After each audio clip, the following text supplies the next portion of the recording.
This video will contain spoilers through all published works of the Stormlight archive. You have been warned.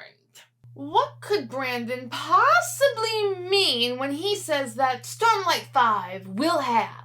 I do think I have one of my best action scenes, as I said before, that I'm very fond of, but...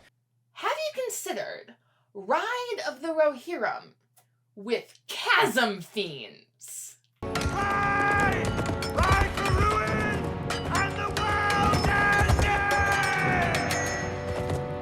Yeah!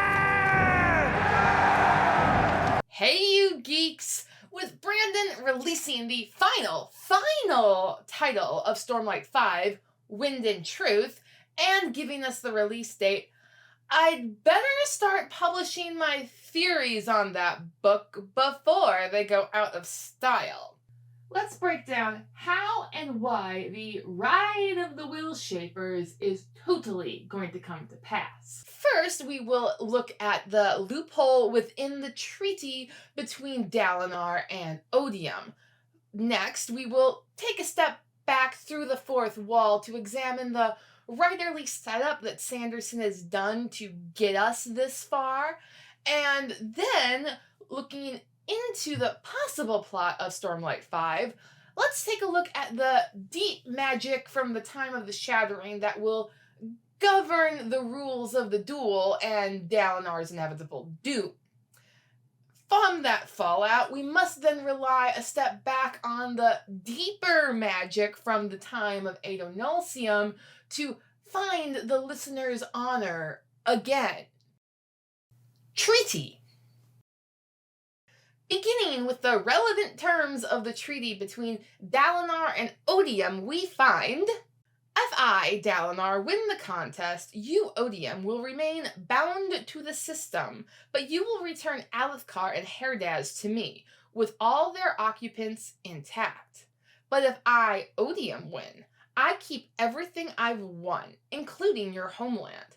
I still remain bound to the system and will cease hostilities, as you said above. And then there's this whole bother about Dalinar's soul, which is just pointless. Of course he's going to lose, probably to Ishar. And the fandom doesn't really seem to have considered what Odium has to gain in this duel, aside from Dalinar's soul. And that is real estate. What's it look like we're doing? It's manifest destiny. So let's pull out our Rosharan risk board and determine what is up for Odium to grab. In Oathbringer, he claimed Iri, Rira, and Babatharnum, Marat, and the lands around it, and of course Alethkar. Then through Rhythm of War, he established claims on Herdaz and Yakavet. Meanwhile, the Honor Coalition did centralize power in the Makabaki stakes around Aegir, including Imul. They also gained a slice of southern Alethkar, have maintained Thalana, and have technically aligned themselves with the ancient kingdom of Narak, except for Kharbranth, which is neutral. So, what real estate could Odium claim that would do the most damage within 10 days? Thanks. How many sins could you have committed in 3 days? Come back when you have more time, please. Since Odium already holds Alethkar and Herdaz, as well as their fate being decided by the duel, Odium's not going to fight to keep those. Also, he spent an entire book learning that he can't hold Irathiru nor southern Imul. Well, only a great fool starts a land war in Aesir. You fell victim to one of the classic blunders. Hitting neutral territory for Odium wouldn't really do damage to the coalition, and honestly, if Ishar joins Odium, then Odium gets Tarak and probably Shinovar. And Shinovar kind of stinks at the moment, so fighting over it really wouldn't be worth the effort. We are thin, we are ill, we are getting scared. Anywho, neither the protagonists nor the readers care about Tubela. This is kind of why Rhythm of War felt like a bit of a drag, because no one really cared about Imul either. do not care. Both Odium and Sanderson know that the final battle needs to be in a place that the protagonists and the readers care about, leaving the war camps at the Shattered Plains to be the only viable option. Although ruled by the Alethi, the Kholins have never claimed them as part of Alethkar. From Dalinar's perception all the way back in the Way of Kings, so long as the Alethi monarchy has a presence here, I do not want it to be a land of lawlessness. To the lack of Kholin oversight during the year between Oathbringer and Rhythm of War, letting it become its own kingdom. High Prince Thanadal had started this new kingdom at the war camps, but soon after ELA had set up here, Thanadal had been found dead. The Kholins have never considered the war camps to be part of Alethkar, despite it being a vital trade nexus for their people, connecting them to the only viable Oathgate within their control. Going into Book 5, the Kholins and the fandom have been distracted by other things, now most notably Shinovar. Though, what is it that Wit once said? Get someone looking in the wrong direction so you can clock them across the face. Get them to anticipate a punch and brace themselves so you can reposition. Always hit them where they aren't prepared.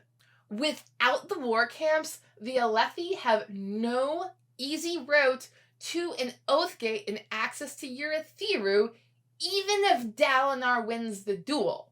The Oathgate in Kholinar is corrupted by Odium. Thus, Odium could do a great deal of harm by interrupting this flow of traffic, seizing the war camps, and it's only a 8 or 9 day hike away from his nearest location. But let's take a step out of the world for a moment and look at this through the lens of the fourth wall. Set up so far. There is a common rule of writers to try and introduce the readers to the battlefield before the first shots are fired. Tolkien does this with the skirmishes around Osgiliath before the Battle of the Pelennor Fields. Sanderson does this a lot, starting with A Memory of Light, setting the first third of the book in the field where the last battle will eventually take place. He also does it in The Way of Kings. Kaladin and co visit the tower at the midpoint before the final battle takes place there. In Words of Radiance, we have Eshonai's interludes to introduce us to Narak before the battle takes place there. In Oathbringer, Dalinar gets an entire tour of Thalin's city before the final battle takes place there. Rhythm of War, the final battle's in Urithiru, where we've been for a book and a half. I promise I will never even think about going up in a tall building again. Even as recently as Defiant, Sanderson uses this writing tool, so I really don't think he's going to chuck it away for Stormlight 5, especially with Stormlight 5 being the end of the arc.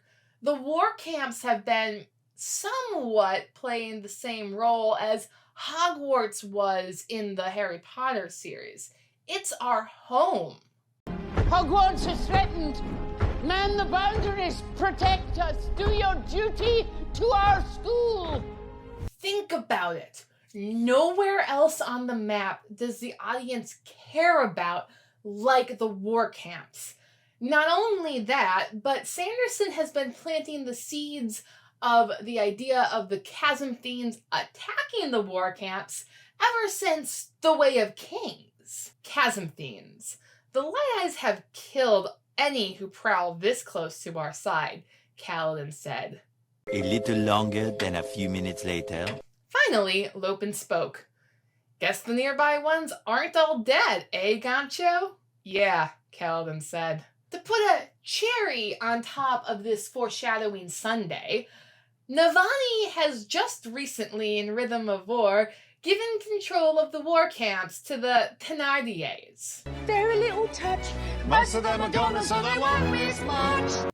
I mean Sabariel, just in time for the last battle. Surely an army moving at speed could make the march in half the time, especially an army using Navani's flying machines stolen by Raboniel. If we pull back even further to the Way of Kings Prime, we know that Sanderson wanted for this story to include a gigantic battle of the 5 armies, with all hope being lost until a dramatic charge. Fell deeds awake. Now for wrath, now for ruin, and the Red Dawn. With all this proper setup in earlier books, Sanderson can do what he set out to do so many years ago and cut really quickly to the battlefield and full-on Sanderlanche that will be Stormlight 5. Deep magic from the Shattering. I don't think it's revolutionary to theorize that the Sanderlanche will begin with Dalinar's duel against Odium's champion in accordance with the rules of the deep magic set out from the Shattering of Adonulcium. Sanderson is using the 10-day deadline to align the moral duel of the fates between Dalinar and Odium with the tactical duel of the fates.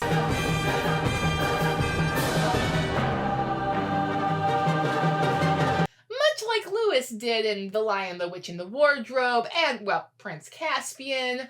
Sanderson also did this in A Memory of Light, where he already played around with the idea of time dilation to make the moments worth of decisions that the moral characters took to last the same amount of time as flanking maneuvers were doing in the tactical battle. I find it makes more sense that Dalinar's duel, though slow, will end in a reasonable amount of time for him to utterly fall in A crash of drums. A flash of light. the radiant colors will fade into darkness, and poor Zeth will stand alone, wishing to return to the beginning, and yet trying to find a way forward, or probably through swearing his 4th or 5th ideal, thereby regaining his multicolored plate, and yada yada yada, something bittersweet ending.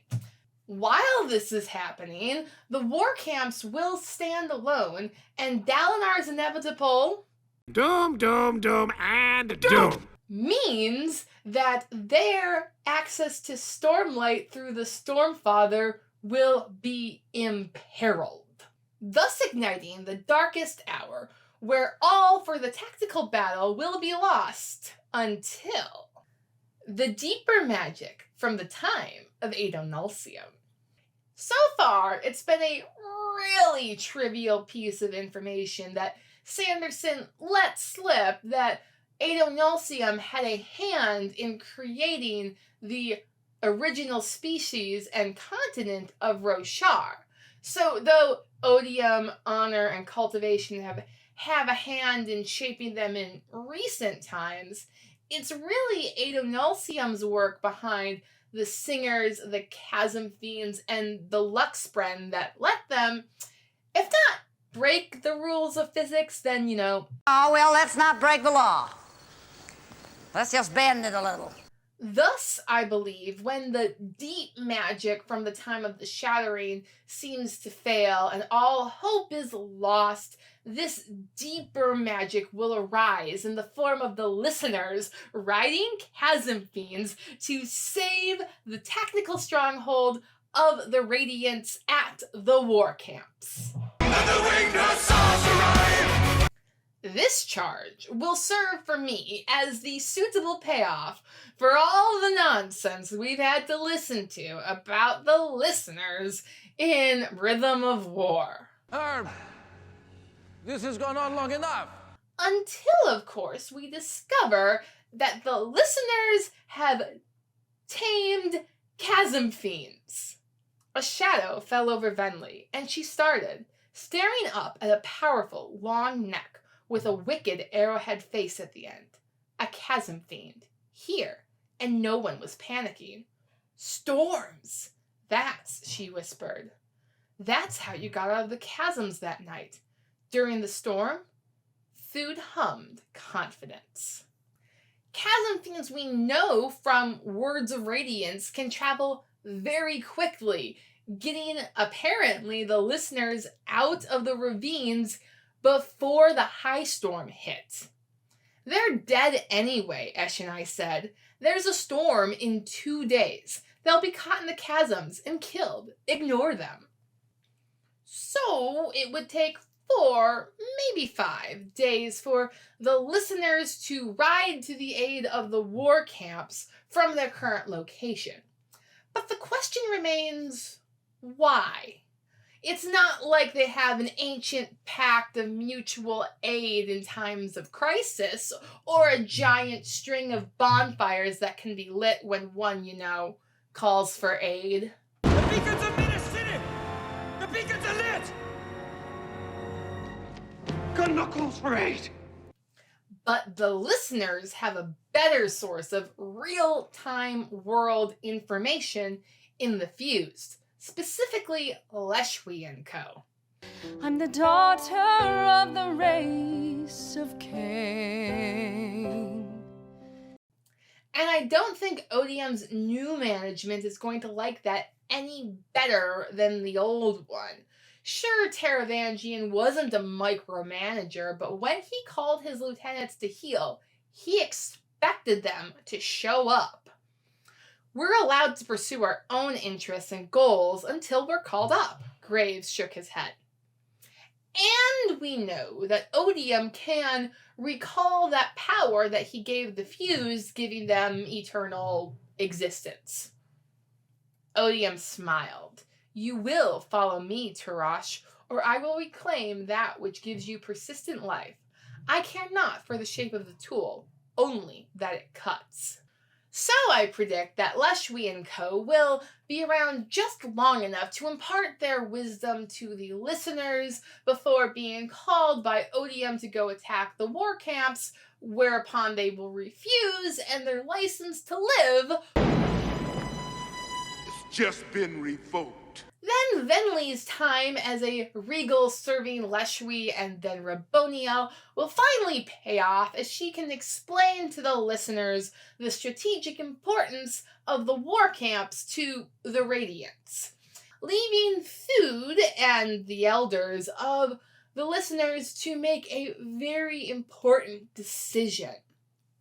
Which I just relish thinking if Theoden was a bit tiffed at Gondor for not being there when the Westfold fell. Gondor. Where was Gondor when the Westfold fell? Where was Gondor when our enemies closed in around us? Where was Gondor? But just how much more honorable would it be for them to go and ride to their once enemies' aid in the face of odium and hatred, choosing fraternity and friendship to rule instead? Just think of it. Team Radiance on their knees as their world seems to crumble around them without Stormlight or hope or salvation until they hear. The Chasm Fiend bowled an awful screeching sound. It trumpeted with 4 voices overlapping one another. Then the charge of listeners riding chasm fiends across the shattered plains to save the Radiants and hold the line until back in the moral battle, Zeth can decide what he ought to do, using probably Nightblood to destroy the newly fused Dalinar to keep his cognitive shadow from further corrupting / killing the Stormfather, or elsewhere, maybe Shallan and Adolin will have released Ba Edo Mishram, allowing Spren again to survive when their Radiants break their oaths. Thus, Stormlight 5 will end achieving a sort of bittersweet ending that will have to tide us over for like 10 years as Rashar gets put on the back burner and Scadrial and Sel are given time to catch up. But the wheel weaves as the wheel wills. See you next week. Bye!